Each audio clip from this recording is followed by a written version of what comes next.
What it do, what it does, what it be like, you already know who it is. This is your boy DJ, baby boy. You are tuned in to Salute the Grind, and we got that boy Jones up in the building, man. Tell me. How's that? Just introduce yourself to the people, man. Let them know who Jones is. Man, before I do any of that, you know I gotta show grace and give flowers. Thank you for having me on your platform. You see the work we putting in. I wouldn't be doing it without you. So thank you for everything that you've done to help me get to this point. But for those who don't know, it's your one and only homie Jones. I am your new favorite artist that you didn't know you had.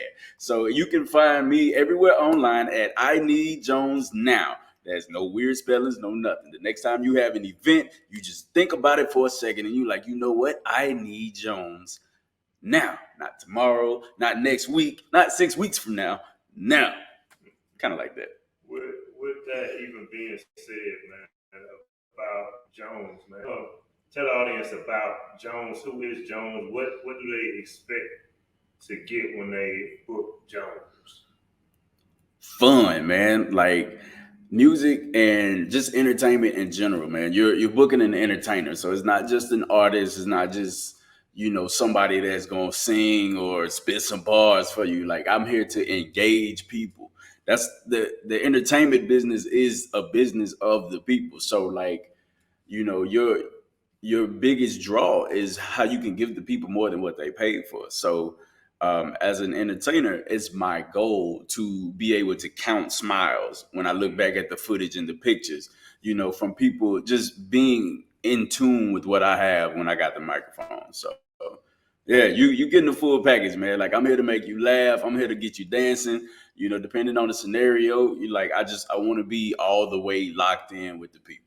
That's what's up, man. Salute that for sure, man. So I know you got so many different talents when it comes to the music, as far as hip hop, in the Southern Soul, got the R&B going on. So I mean, nobody can really put you in a box, man. So you just want them to know you as just Jones. That's it. Okay. That's it. Because that's like putting Picasso in a box or whoever. Just like, oh, you can only paint the Mona Lisa. Like, nah, man. Art is subjective. Do what you feel. So that means, you know what I'm saying? Like, hey, if I feel like singing Southern Soul because that's where my spirit is today, then that's what it's going to be. But if tomorrow I feel like, aggressive or whatever the case may be, not even necessarily aggressive, but I just want to kick something different, I feel like I should have free range to do that because I'm an artist. I'm not a rapper, a singer. I'm an entertainer. That's what's up, man. So just being this artist, man, like, there's so many things I can look at with it, but it's like so much energy that has to go into whatever it is. Just say, if I want to be a rapper, I need to practice so hard to focus on bars. If I want to be an entertainer, I want to focus so hard on how I'm going to present my entertainment. If I want to be an R&B artist, I got to focus so hard on my vocal training and all this and other. How do you balance all of that since you're doing all these different areas? You got to have a love for it, bro. You gotta have a love for it because, for some people, they can roll over and hit those falsettos with no problem. Right. Other people, it takes a little extra practice. For some people, they can freestyle a whole album with no hesitation. For some, they got to scribble up and throw away a couple of lines, but for me particularly, man, it's really the love for it, like, and constantly wanting to be a better version of myself. Stepping into new lanes and new genres was a personal challenge for me. And it's also an allude to where I am in life. It's like, leaning more towards singing and Southern Soul, it's all about a good time. You can just hit the beat, then you grooving and whatnot. And there's not much thought about, oh, well, I got to be like this next person or this ain't hard enough. Like, nah, man, I'm just here to have a good time. And that's really where I am. So, I incorporate it into my everyday life, whether I'm changing diapers, cooking dinner, driving down the street, in the shower, whatever. Like you can always practice. There's never a wrong or right time to be going over something. That's for me, anyway. Even just both as an artist, going to the point where you are, we're gonna just rewind back. So where did it all start, man? Ooh, where did it all start? That depends on how far back you want to go. But it started for you, man. I'll say, like, professionally, it started for me in 9th grade. So obviously, with that, I got to give a salute to my dog Flex Harris, my big sister, Rebecca, and all of them. We had a Christian rap group when I was in high school called the Christ Knights, and that was my first published piece of work. And even back then, I was still wanting to rap and to sing, but I was leaning more towards rap back then because I had to do what I had to do. But that's probably about when 9th grade. Yeah. All right, so it's like a play on words to extent. So we're gonna rush. Oh man, come on now. So tell us about Rush, though, man. You done got to this point. Woo. 9th grade all the way up to here. I know it was a slow process, but right now we're rushing. So Cuz got bars, man. You see, I love it, man. But see, that's funny that you say that though, because like from 9th grade to then, a long time in that gap in between, I was really more so focused on a particular image. And to that degree, it kind of, I won't say stifled, but it did kind of direct my artistry. Like I have to do things a certain way. Whereas Rush was me coming back after I did a release in 2021 with Mamacita. Shout out to Outkast Music. But went silent again after that. So Rush was kind of my way. Because even with Mamacita, I felt like I had to tiptoe a certain way. But after so long, I was like, man, I'm grown. I'm gonna do this the way I want to do this. You know what I'm saying? Either you gonna rock with it or you not. So Rush was like, bow, I'm back. You know what I'm saying? And hey, either you gonna love me or you gonna hate me, but this is what I am. So that's kind of what Rush is, man. And I gotta give my flowers to Unique, my counterpart in that video. She's I still don't believe it was her first video, but that's what she says it was. But y'all saw it. If you didn't, you need to see that Rush by Jones on YouTube because she killed that, man. She really did. But she was very, very easy to work with. She listened to my ideas, and it was all about building a relationship because the industry is full of creepy people and stuff like that. And my number one goal was to make sure she was comfortable. So once we built that rapport with each other, then she started contributing ideas. I was like, well, maybe you can do this. She's like, no, I'm gonna do this. I'm like, okay, hey, whatever works, man. This is your show, baby. I'm here. So yeah, and I give credit to my dog Sean Yabui from Pensacola. He's the one that did the visual for that, man. So he really put together some magic. Well, who was the one that was behind like the treatment, like the directing it and putting it together like that? So I have a hand in all of my videos and the direction that they go because I still have to showcase my personality to some degree. I love to laugh. I love corny jokes and you know what I'm saying? So I still got to sprinkle a little bit of that in there. So I basically, the way I work now is I'll come up with a vision, whether it's mad specific or like kind of vague. And I'll tell whoever I'm working with at the time, hey, this is what I have. And then they'll build on that. Okay. So yeah, the whole, the skit then going into a dream thing, that was me. But obviously I ain't the one that's like, okay, I need shot A, shot B. Like I say that to the cinematographers. All good, man. So that's salute, man. Thank you, brother. And it's not easy. Because you're doing so much stuff, man. Oh my goodness. Like a one-man army with this stuff, man. Like the other thing is you directed a short film as well, so it's like you got the artist standpoint, you got the producer when it comes to a film. Yep. You putting your shows together. Yep. Tell us about like some of the past shows that you've been on recently. Ooh, man. So gotta start here, right? You know what I'm saying? I would be foolish to not start right there because it literally started off my year. I made my debut in Southern Soul January 28th of this year. Big thanks to you and your platform, alongside my dog Big Cuddy, who just dropped the album. Y'all go check that out. But yeah, man, it was right here. It was a very intimate crowd, man. And, I like performing in spaces like that because it allows you to get a true feel of how people are responding to you. And I got nothing but love. So I was like, okay, I might be on to something, right? So then, boom, we fast forward to February. I got to link up with another legend from Hattiesburg, man, Charles Carter. I'm giving all the flowers today. I should have came in with my gloves, man.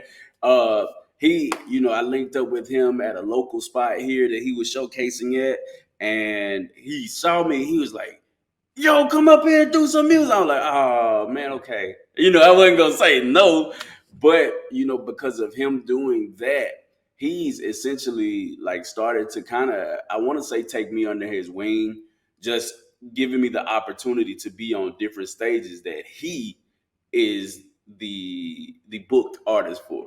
And then just like, oh, you know what? I want to introduce this artist, kind of the same way Drake was doing Lil Wayne in the early 2010s or what have you, or 2008s, whatever you want to say.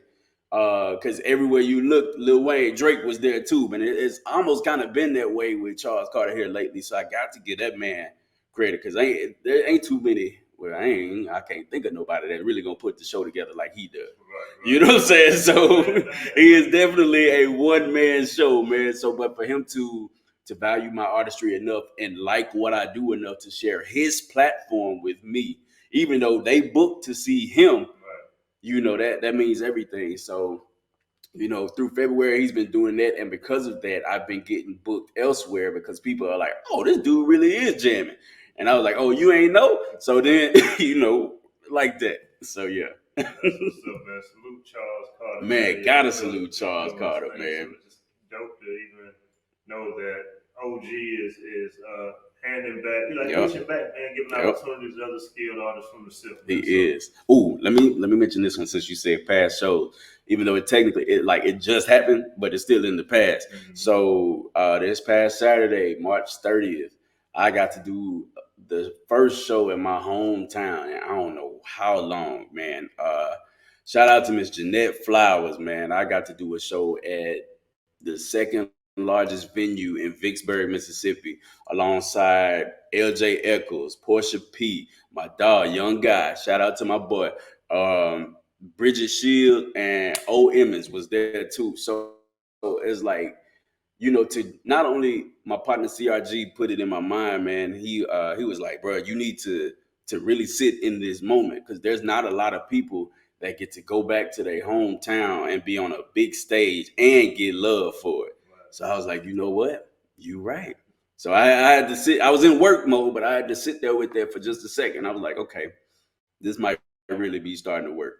That's what's up. That's really what I was about to ask you, man. How did that even feel, man? Being able to come back to your hometown on stage like that, man. Can you explain that feeling? Crazy. It's like, dealing with, people. Vicksburg is not a very big city, but so it's kind of like everybody knows your name, but they don't always cheer for you.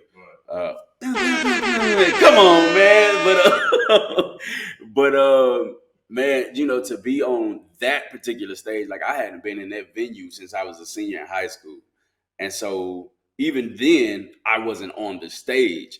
So it was crazy to be in there. And then like, I really do think my favorite part of the evening though was getting to give flowers to Young Guy for, what I'm saying, the work that he's been putting in and how things have transformed for him in such a short amount of time. I was just like, man, I told him, I was like, man, I'm proud of you, bro. Like really and truthfully, he's one of the reasons that I decided to go ahead and make that leap of faith in the genre itself. Cause I noticed when he first put out a song, I was like, man, he on to something. And I was like, I can do that too. And I listened to it. So I was just like, let me go and try something. But it took me a long time to really do it because I was like, I wasn't sure about it. But after so long, yeah, I was like, it's time. Let's go. That's what's up, man. So about like building a buzz, man. Tell the people how you go about building your buzz. Staying active, man. Staying active. My Achilles heel has always been, I'm gonna be specific on this one, and it's social media. for me, I've always, generally speaking, got pretty decent response when I release something, but I would always lose momentum because I would just disappear. Like, what is the follow up? And that's part of me being defiant too, because I'm like, well, I shouldn't have to post on Facebook every day and type stuff. But man, that's just what it is. So for any artist that's listening to this, man, if you're not willing to, you have to be social media active. It's just a part of the package. Like if you're not active on social media or you have somebody that's running social media for you, it's not gonna work as well as you want it to. It could still work somehow, some way, but that's pretty much a part of it. But yeah, for me, it was consistency. That's it, man. You release something, get your good feedback, use that momentum to ride right into the next thing. And yeah, that's kind of the lesson I had to learn, a hard lesson I had to learn, because I was just doing the same thing the same way for a long time and getting incremental success from each effort, but it wasn't anything transformative, nothing. So I'm like, at some point, you got to step back and look at the mirror, and hey, it's not their fault. Everybody ain't your haters. Sometimes you got to look at yourself and be like, you the one that's in the way. Okay, that's it. That's it. Straight up. That, man. So, what's the best advice somebody gave you? Ooh, keep going. Keep going. Keep going, man. Like that's it. Because you obviously, what I was told is like you have something that the people want to hear, but you'll never get to where you want if you don't give it to them. Right. Keep going. Matter of fact, from the photos that I posted of my show in Vicksburg, LJ Eccles commented on it, and he was like, "Hey, man, stay humble and keep going." I was like, "Okay, I'm hearing this over and over again for a reason, so I'm gonna just take that." And that's gonna be my mantra, man. Just keep going. Mamba mentality all year. So yeah, that's it. Keep going, man. Don't give up. Everybody ain't gonna like everything you put out. Everybody ain't gonna jam it. You might have your last song that you put out, it might have got 8,000 plays in 2 weeks. This next one you put out probably got 300. That don't mean you fell off. That just means you gotta keep going. It's somebody somewhere that ain't heard it and they've been waiting to hear that particular song. Keep going, man. That's what's up, man. So, what's the worst advice that somebody gave? Worst advice. The worst advice was not to put so much emphasis on my dream.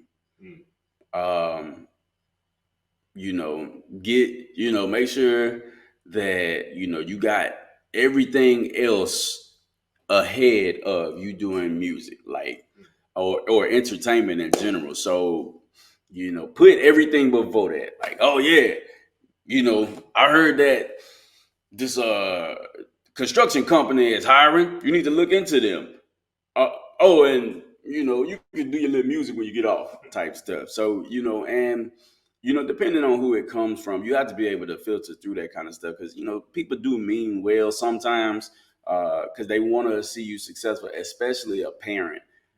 They just want you to be secure, and they know that this is not a secure industry. Fame is fleeting, so it can be snatched from you in a heartbeat.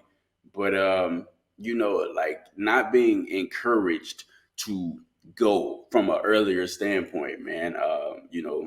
For whatever reason, maybe whoever was saying that thought I wasn't good enough, or maybe they were just like, yeah, the chances of you making it, whatever that means, is 1 in a million, man. So just focus on going to school and be a pediatrician. I'm like, okay, but yeah, that's probably the worst advice, man, because then you start to get in your head, and when you do put out something and you're not as successful as you would like, you're like, well, maybe they were right, and that self-doubt will eat you alive, man. So just all of that, you got to tune out the noise, man. Keep going. That's it, man. Definitely hold on to that best advice and for sure. That worst advice, because a lot of times people are speaking from their own insecurity. So definitely salute. All right, so let the people know how to contact you, how to book you, man, and again, let them know again what they get when they do book you. Okay, so everything that is me online is at I Need Jones Now. Like I said at the very beginning, not next week, not 6 weeks from now, not in 6 months. I need Jones now. I done made that a part of my show, man. As I end the show, I make sure that somebody's out there paying attention to me. So I tell them I need Jones, and then you know what I'm saying, like so that again, that's what you get when you book Jones. Crowd participation, engagement. When I'm on the microphone, I like to address people specifically. Like if it don't matter where I am on the stage, I'm gonna try to find a person that's almost the furthest to the back that I can actually see and compliment their outfit, just to let them know, like, hey, I see you back there. You know what I'm saying? So it's all about the people. Even before the shows, I get out and mingle with the people, shake everybody's hands. They may not even know that I'm on the show. And then by the time I get up there, they're like, I know him. That's that Leonardo DiCaprio meme. But anyway, you can book me at ineedjonesnow.com/contact. It's a whole little form you can fill out and tell me what's up. Say what you want, drop me a message, whatever. You can book me through that. Or you can email me, info@ineedjonesnow.com. Everything is or matter of fact, you can contact Wild Fam Radio and book man, come on. So you get the point, right? I need Jones now. That's the whole thing, man. If you want your people, they paying $20 at the door, but you want them to feel like they should have been paying $75, you need to book this guy. You know what I'm saying? Straight up. So tell them about any upcoming shows, man, and then we're going to get up out of here, bro. Man, it's so funny that you mentioned that. This is where it comes full circle. So, again, shout out to my dog Charles Carter, man. That's Unc Diggity. He'll tell you about that if you ever ask him. So he has a show tomorrow afternoon, outdoors, a free concert, Hattiesburg, Mississippi, sponsored by Fairley's Wings. And he's got, his whole family is musical. So my dog Chase Carter is going to be on the ticket. Chris Carter is in town. He's supposed to be on the ticket. Guess who got a text message last night? Like, hey, you in the area? I'm like, yeah, I am. I want you here. So, you know, the Unc called and, you know, I gotta answer. So I'm gonna pop in, man. I'm gonna do, you know, I don't know what he gonna have me do. Last time I was booked through him on a set, I was only supposed to do 2 songs, and then he ended up playing a whole nother one. So, but you know, that just goes to show he really does support what I'm trying to do, and he likes what he hears. So, yeah, it's like that. Tomorrow, what's the date? April. I don't remember. Okay, April 6th. It's been a long day, man. April 6th. Tomorrow, 3 p.m. outdoors. Bring your chairs. It's gonna be a downtown block party outside of Fairley's Wings, man. Best wing spot in the city. Shout out to Nick Fairley. You know, and we're gonna keep it rolling, man. I ain't gonna say what's coming up on May 11th at Fairley's Wings, but you know, there's some other things in store. You feel me? That's what's happening, man. Hey, salute, man. I appreciate you, man. It's always good to talk to you, man. Yes, I sir. always got positive energy, man. So thank you. Any last words you want to say to the people? Yes, I do have to give a big salute. And I would love to finish with this one. So big salute to Motion Chiropractic. It's a brand new chiropractic facility open here, Dr. McSwain. I did some film work for her today at Hattiesburg High School. She spoke to about 150 students on the importance of spinal care. And at the very last class, you know, I'm holding the camera and she was like, I joke around and say I'm her intern. She was like, one of the students was like, you gonna do any adjustments today? And we've been getting that question all day long. And all of a sudden she's like, what if my intern will let me? And I'm like, oh, why you do that in front of these people? So naturally, but she's very good at engaging with the crowd and stuff like that. So I gave one of the students the camera to hold crowd interaction, right? So I sit down, you know, and then she just adjusted my neck. And you know what, kind of stiff, I ain't gonna lie to you. So she hit that and they all, you can hear it. So it made for excellent video. She's gonna post that when she wants to, but I definitely have to give a salute to her for including me in that. And y'all make sure y'all go book. If you have neck pain, back pain, any kind of pain, call Dr. McSwain. What is it? Man, you know what I'm saying? I didn't want to hit the DJ horn on that. But yeah, man, she's right across from Laser Mania, man. She's got a dope spot. Yeah, definitely book with her for sure. All good, man. It's been a pleasure, man. Likewise. Thank you, brother. Peace.